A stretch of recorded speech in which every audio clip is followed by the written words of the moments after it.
Beirut আজ আগুনের গোলক। লেবানন জুড়ে ইসরায়েলি বিমানবাহিনীর ভয়াবহ তাণ্ডব শুরু হয়েছে। রাজধানী বৈরুতের দক্ষিণাঞ্চল থেকে শুরু করে সীমান্তের গ্রামগুলো এখন ধ্বংসস্তূপে পরিণত হচ্ছে। ঠিক কী ঘটছে সেখানে, চলুন দেখে নিই বিস্তারিত। ইসরায়েলি সামরিক বাহিনী লেবানন জুড়ে তাদের বিমান হামলা কয়েক গুণ বাড়িয়ে ফেলেছে। তারা দাবি করছে হিজবুল্লার প্রধান ঘাঁটিগুলোই তাদের লক্ষ্য। বিশেষ করে বৈরুতের দাহিয়ে শহরতলিতে একের পর এক বিশাল বিস্ফোরণ ঘটছে, যা আপনারা ফুটেজে দেখতে পাচ্ছেন। হামলার আগে ইসরায়েল বৈরুতের বেশ কিছু এলাকা থেকে মানুষকে সরে যাওয়ার নির্দেশ দিয়েছিল, যার ফলে লক্ষ লক্ষ মানুষ এখন বাস্তুচ্যুত।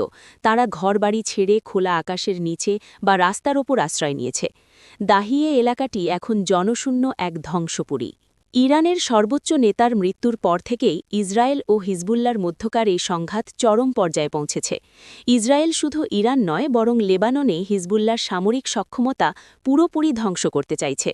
লেবাননের এই পরিস্থিতি কি পুরো মধ্যপ্রাচ্যকে এক মহাযুদ্ধের দিকে ঠেলে দিচ্ছে? আপনাদের কি মনে হয়? আমাদের কমেন্ট বক্সে জানান। ব্রেকিং নিউজ এবং আন্তর্জাতিক খবরের সঠিক আপডেটের জন্য গ্লোবাল ইনসাইড বিডির সাথেই থাকুন।